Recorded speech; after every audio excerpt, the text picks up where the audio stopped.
1 year after the shutdown, we are starting to see things return to the city, like live events and live sports. On today's show, we take a look at the return of a major music festival, new opportunities for student athletes, and we continue our discussion about dating. All that and more coming up on Studio G.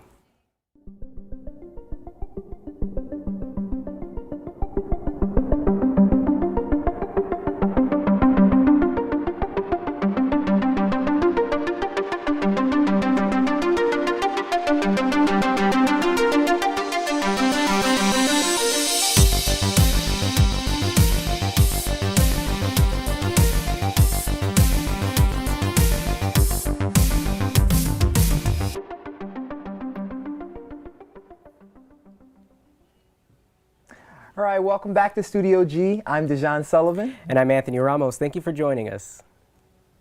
Yesterday opened registration for the fall 2021 semester. Students can expect in-person classes and on-campus facilities. Make sure to check your My UNLV account to see when your enrollment appointment window starts. Here are some UNLV events happening today. Anti-Asian violence continues to be a problem in our community. The UNLV students organizing diversity activities, or SODA for short, are opening a safe space to discuss the ongoing violence affecting the community through Zoom today at 1:30. It is important to feel comfortable in our own bodies. This event explores a new way to love your bodies, and that through writing. Later, today, UNLV Care is holding their virtual event titled Wound Dwelling Befriending Our Bodies Through Story today from 3 to 5 p.m. The United Kingdom is mourning the death of one of their royals. Our reporter Maria DeBoot has more details on this. Last Friday, Prince Philip, Duke of Edinburgh, died at the age of 99 peacefully at Windsor Castle. The royal family went on their official social media pages to announce his passing. The funeral will be held next Saturday, April 17th, at St. George's Chapel in the grounds of Windsor Castle. Despite current issues between Prince Harry and the royal family, Harry will touch down in England for his grandfather's funeral. Meghan will not join him, however, because she's too far advanced on her pregnancy and it's too risky to travel at this stage. People are already paying their respect by leaving flowers outside of Windsor Castle's Cambridge Gate, and the nation is on an 8-day mourning period. Reporting for Studio G, I'm Maria DeBoot. May Prince Philip rest in peace, and our condolences to the royal family. Speaking of Prince Philip, famous rapper DMX also passed away on Friday. Reporter Jasmine Nguyen has the story. On Friday, well-known rapper DMX passed away after suffering a heart attack nearly 2 weeks ago. He remained in a coma since his arrival to the hospital. He was only 50 years old. DMX first started his career as a rapper in the 90s. He has worked with many famous artists, including Snoop Dogg, Gabrielle Union, and Jet Li, and was planning to release an album in the future. He even went into the acting world with hit films like Belly and Romeo Must Die. Fans and celebrities offered their condolences and shared their memories of him as well. His life is being celebrated across the world, even here in Las Vegas. Sunday night, Las Vegas locals held the vigil to celebrate the impact in life of DMX. New Era, Las Vegas, hosted the vigil for locals to mourn and celebrate DMX. I really enjoyed his music, his beats, and just his whole demeanor. It was really, really touching, and it really hurt me that he passed away, but I'm glad that he's in a better place. He has had a large impact in the hip-hop world and in the Black community. Reporting for Studio G, I'm Jasmine Nguyen. Yes, we're sending all of our condolences to his friends and family. A shooting occurred in Knoxville, Tennessee yesterday at Austin East Magnet High School. Tennessee Bureau of Investigations Director David Rausch said officers responded to a call of a potentially armed person. The gunman refused to move and fired, resulting in one officer firing back. The gunman, who was identified as a student, died at the scene. We will have more updates as this story develops. With an uptick of violence running rampant across the country and a decade-long call for police reform, cops outside of Minneapolis have added another black life to the nation's growing list of unlawful deaths. Couture Thomas has the latest. Over the weekend, 2 instances of police brutality have left the country reeling in anger, sadness, and seeking a call for change once again. On April 11th, just 10 miles from where the Derek Chauvin trial has been taking place in Minneapolis, Minnesota, Brooklyn Center police fatally shot 20-year-old father Daunte Wright. Reports state that Wright was stopped because his plates were expired, and that was when Officer Kim Porter noticed that he had air fresheners in his rear view mirror. As of Sunday, April 12th, Brooklyn Center Police Chief Tim Gannon stated, "It is my belief that the officer had the intention to deploy their taser, but instead shot Mr. Wright with a single bullet. This appears to me, from what I've viewed and the officer's reaction and distress immediately after, that this was an accidental discharge that resulted in the tragic death of Mr. Wright. Mr. Wright's unlawful death has sparked protests and a curfew has been declared." Another event that took place in December 2020 but came to light over the weekend was the assault of Second Lieutenant Karan Nazario in Windsor, Virginia. Lieutenant Nazario had been driving his new truck through the southern town in his army fatigues when officers Joe Gutierrez and Daniel Crocker pulled him over. After seeing the police lights, Lieutenant Nazario signaled that he'd pull over at the nearest gas station and began filming as soon as he parked. The traffic stop resulted in a civil lawsuit filed in the U.S. District Court, where Lieutenant Nazario claims unlawful seizure, excessive force, illegal search, violating his First Amendment right to free speech, and common law, assault, battery, and false imprisonment. Officer Gutierrez has been fired, and both are currently under investigation. Check back with us for more updates on both cases. I'm Couture Thomas with Studio G. Another case of police brutality has unfolded in the Valley this weekend. Also, Instagrammer influencer Dre Hollingsworth was pulled over in North Las Vegas, where her young children were forced to sign for her under distress. Hollingsworth is deaf, and because of this, she's required a translator, but North Las Vegas police failed to provide her one, although in the video that she live streamed on Instagram, officers did not note the disability. Kim Porter, the cop who killed Daunte Wright, and the city police chief, Tim Cannon, have announced their registration this morning. The U.S. CDC and FDA released a statement recommending a pause in administering the Johnson & Johnson vaccine for COVID-19 after 6 cases of rare blood clots have been reported.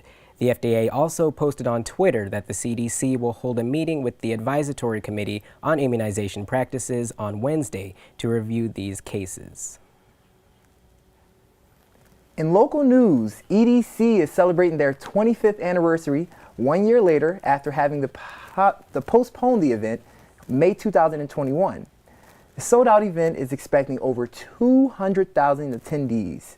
New EDC safety proposals could require COVID-19 vaccinations, and EDC attenders don't seem to have a problem with that.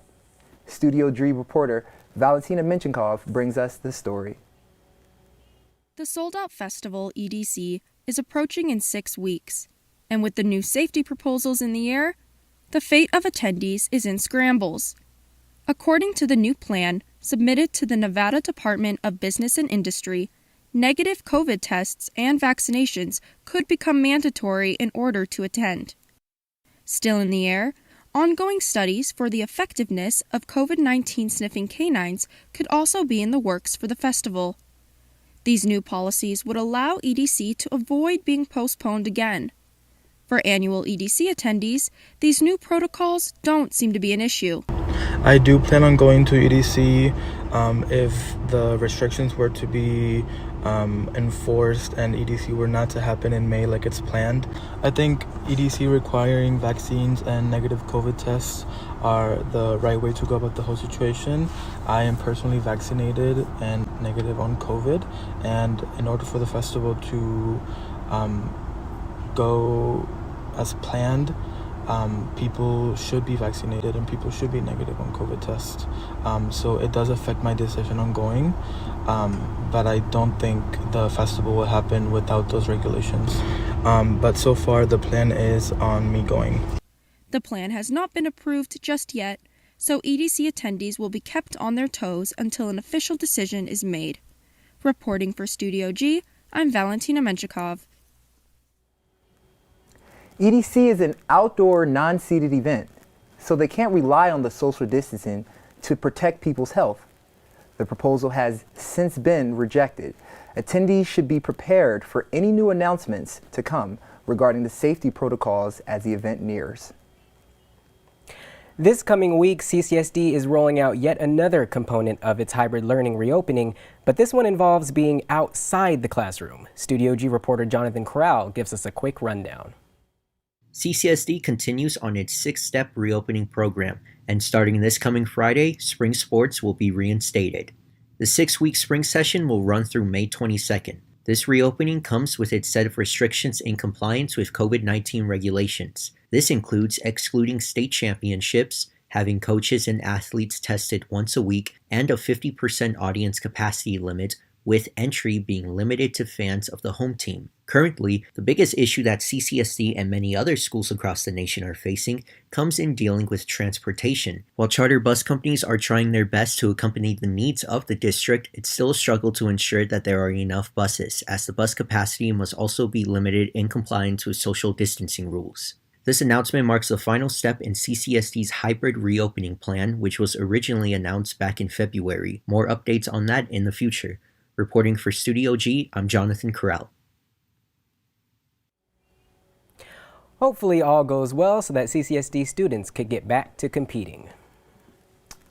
In more CCSD news this week, CCSD is holding community input meetings both in person and online. They will be giving an update on the American Rescue Plan, as well as hearing the input from the community on the Board of School Trustees' development of anti-racism policy. In-person sessions will be held today and tomorrow at the Las Vegas Academy Loden Theater from 5:30 to 6:30 p.m. and online sessions will be held tomorrow from 4 p.m. on the CCSD Facebook. After the break, we take a look into this week's forecast. Don't go anywhere, Stu. Studio G, we will be right back. You're pregnant, and no matter what you do, no matter what you try, you can't stop using.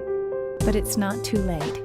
There are safe places across Nevada to help pregnant women stop using. No matter how lost you are, how far along you are, there's always hope. If you or someone you love is pregnant or thinking about getting pregnant and using alcohol, drugs, or tobacco, visit SoberMomsHealthyBabies.org or call 211 to find help today. There is no known safe amount of marijuana used during pregnancy. Everything a mother eats, drinks, or smokes affects her developing baby or enters her breast milk. Just like alcohol and tobacco, using marijuana can have negative effects on your baby. Using any form of marijuana may be harmful to your baby during pregnancy and while breastfeeding. Marijuana can affect your ability to care for your baby or someone else's baby. If you're pregnant or a new mother and using marijuana, you are urged to quit. Visit SoberMomsHealthyBabies.org or call 211. Before we get to our weather here in Las Vegas, a St. Vincent volcano continues to erupt, leaving a blanket of ash across the island. Tornadoes have touched down in multiple states in the south, including Florida, North Carolina, and South Carolina. Tampa Bay experienced 2 tornadoes following extreme weather that knocked down power lines, killing a teenage girl. Good afternoon, folks. I'm Katora with your weather here. This is what it looks like right now. It's 79 degrees outside with a high of 86 and a low of 59. High winds happening today up to 30 miles per hour, so don't blow away tonight. It doesn't look much different tonight in clear skies with winds at 25 miles per hour. It will be 78 degrees with a low of 60 across the valley temps, and they are ranging in the 70s. The rest of the week is looking sunny, bright, and some may say hot with temperatures in the 80s. Make sure you dress for the occasion. And that's it for weather. Coming up on Studio G, I will be sitting down with one of our reporters and discussing the world of dating right after this break. NDOT's top priority is keeping you safe and connected. One of the many ways we strive to keep you safe is by taking an active role with improving the quality of stormwater runoff entering our waterways from our roads and highways. From constructing and maintaining roads to monitoring our waterways, NDOT's dedicated environmental professionals are focused on reducing the impact of our projects on our environment. We do our very best to preserve Nevada's waters for future generations. This is a storm drain. It collects stormwater. Grass clippings, fertilizer, yard waste, they all contaminate our stormwater. Litter, pet waste, they also contaminate it. Fluids from leaking vehicles run right in there. All stormwater goes untreated directly to our local waterways. Keep contaminants out of our storm drains and out of our waters. Join us in preserving Nevada's waters for future generations. Visit loveandbewaters.com. Hello, Studio G. Today I have Katora Thomas with me, and we're going to continue talking about dating. So, hi, Katora. Hi, Maria. You have a lot of experience with dating apps, and you have experience here in Vegas, and you have experience in other states. Yes. What have you noticed? Any differences or like any similarities? What do you think it's like? How it works with that? So I would say that dating in Southern California on dating apps was a lot less diverse. That's what I would say. It's a lot less diverse than it is in other states, mostly because of the demographic. I did live in Orange County, so there weren't too many people of color that I could date, but I did definitely get out there. And then for Las Vegas, there are a lot of people who do not live here. So I think that is a problem for most people, because even though you get on Tinder to hook up, a lot of people do expect it to be sometimes long-term and something serious. Yes, and most people are there for the week and on the way out. Yes. Yeah. What do you think was one of your bad experiences in Southern California with, So I would say I've had two of the worst experiences I had. The first one was the guy was just really rude to me. He talked down on me, and it's only ironic because he's now kind of famous on TikTok, talking about how he was perceived as not a nice person on dating apps, and he believed it was because of his pictures. And the For You page is very specific, so I thought it was funny that I came across his TikTok and him talking about that. So I saw that and I said, hey, you really aren't nice. That's so funny. And then another person was also kind of downing my intellect, which as a woman, especially one as smart as me, who's, lived a lot, that was very insulting. But he had his own issues. I think that's another thing. It's a reflection of them, because it's a reflection of what they're really feeling and their insecurities. Definitely. There's a lot of projecting going on for a lot of women, but especially on these dating apps. And unfortunately, you don't really see it because you don't meet them in person, or, you don't meet them in person. You meet them online. So they seem fine. And then you go out with them and you're like, oh, wow, you have issues. You should see a therapist. And I feel like we don't talk about that enough. The fact that a lot of men go on these apps to purposely make you feel bad, to make the woman feel bad, and to kind of lower down their them being sure of themselves. Have you had any experience with that, where you stood your ground and you were like, no, this is me, and you're not going to make me feel bad because whatever insecurities you have? Yes, that's actually 99% of my experiences is me having to buckle down as a woman who is very independent. I find most women these days to be a lot more independent than men. Feel free to quote me on that, but I'm going to stand on that. A lot of women have most of their lives together, and a lot of men are intimidated by that. They are. It's very easy. Another thing is I'm also a veteran, so a lot of men have been intimidated by my military service, which I think is very odd.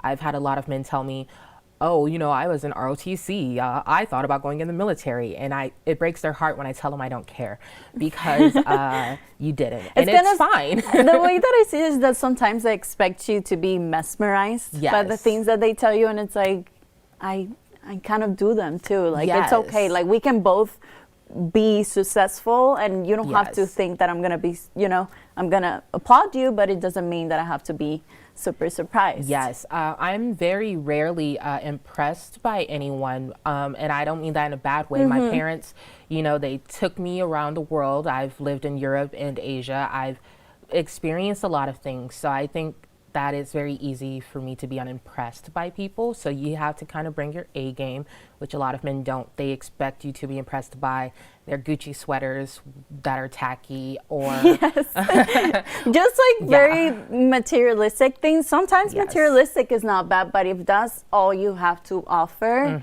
and if you're looking for something serious, it's kind of like a turnoff because you're like, I need something more. I need you to give me something more instead of, you know. I know we talked about before how sometimes it can affect how we view ourselves. Because of how people project you or the things that they tell you, or just as a whole, the comparison of like other people. It's really easy, I would say, these days to feel like you aren't good enough, especially online. You know, I know that a lot of people go onto dating apps for the validation, you know, swiping and getting that instant match. Honestly, this week, I have not gotten instant matches. I've gotten them like 24 hours after, which is weird for me. I know that's a little braggy, but I'm like, oh my God, what do you mean? But it can make you feel a certain way, but I'm so glad that we're moving in a direction where women can be who they are physically and emotionally. And though some people may consider certain things boring or not to their taste, I think that we have a better chance of finding someone who's more compatible with us because of dating apps. I agree. Well, thank you so much for being here with us. Thank you for having me. Don't go anywhere. Studio G will be right back.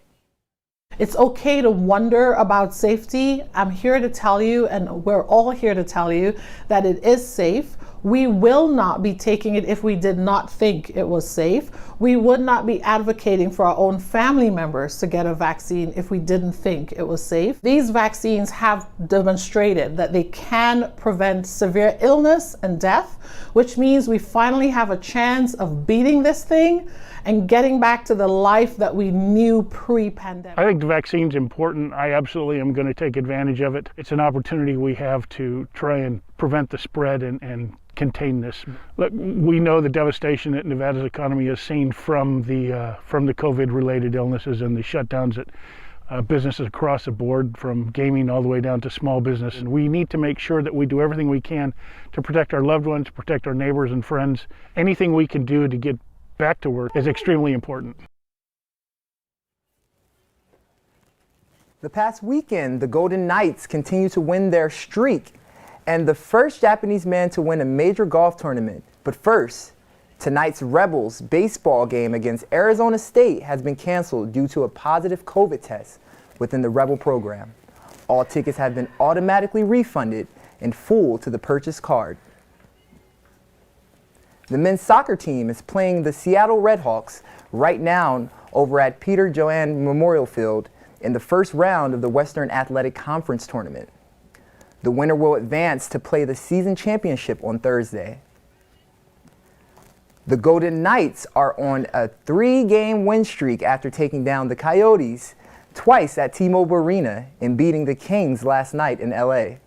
They will stay in Southern California for another game against the Kings tomorrow and a Friday night game against the Ducks.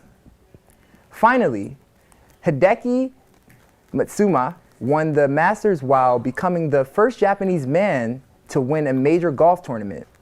This is the second time he visited Butler Cabin after he won the inaugural Asian Pacific Low Amateur a decade ago when he was just 19. Be sure to come back with us on Thursday for this weekend's preview in sports. These nostalgic child stars are now parents. Macaulay Culkin and Brenda Song recently welcomed a baby boy, Dakota Song Culkin. Their child is named after the actor's late sister, Dakota. The fashion industry is back after a break due to COVID. Anna Wintour's annual Met Gala is coming back for 2021 with this year's dress code focusing on American designers as well as social events that occurred during the pandemic. Lastly, Dogecoin's sweeping the world of digital currency. This new cryptocurrency has become a top seller because of its dog meme icon. That's what is trending. Let's send it back to the desk. Looking for a demon chihuahua to adopt? A woman in New Jersey has the perfect dog for you. When you're trying to get someone to adopt a dog. Prancy. Hello, Prancy. You usually don't use phrases like neurotic, man-hating, animal-hating, children-hating, a 13-pound rage machine, a Chucky doll in a dog's body. Is that any way to get nibbles from would-be adopters? Tiffany Fortuna is passionate about rescuing pets until a permanent home can be found. She says with a Chihuahua named Prancer, she tried to make him sound palatable. The problem is, he's just not. What do you think about that? I think, okay, honestly, Chihuahuas, they're like rat dogs. I can't do Chihuahuas. Grab your leg. No. I'm more of a big dog person. Really? And yeah, I had a big dog and he was a pit bull, and everybody thought, he was big and mean because he's a pit bull, but in reality, he's the sweetest thing. I mean, how big are we talking? Are we talking like... Okay, well, I'm like 5'4". Laying down, he was probably almost to my legs. Okay. So it's substantially big. So, Anthony, I must mention my baby girl, Queen. Yes, I like the little teacup size, something that's just really personal to me. Is she fuzzy? Very fuzzy. Tried to get her first haircuts just recently, so she's kind of growing into that. But shout out to you, Queen. I love you. Nice. All right, well, that's all we have for today. Be sure to join us tomorrow at noon. I'm Anthony Ramos. And I'm Dejon Sullivan. Thank you guys for watching us again. We'll see you tomorrow.